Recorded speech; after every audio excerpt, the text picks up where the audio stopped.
দালাল, আমি চুপ করে রয়েছি আর তুই মনে করছস যে আমি তোরে ভুলে গেছি। ভুলে যাই নাই রে দালাল, তোর আমি ভুলে যাই নাই।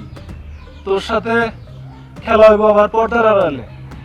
তুই মনে করছস যে ছলি বলি দিয়া আমার বিদেশ পাঠাইছস, আমি সব ভুলে গেছি। আমি কিছুই ভুলে যাই না রে দালাল। তুই কইছস যে এসিয়ালা রুম, ইয়া বড় কোম্পানি, 4-5 হাজার কর্মী, ওটা তো এসিয়ালা রুম। এই জায়গায় তো কুট আর কটা কুত্তা ছাড়া কিছুই নাই রে দালাল। খেলা জুমামু দালাল বাংলাদেশ আইতেছে। যখন আমি হযরত শাহজালাল বিমানবন্দরে আসমু, ওই দিন থেকে তোর প্যান্ট নষ্ট হয়ে যাব।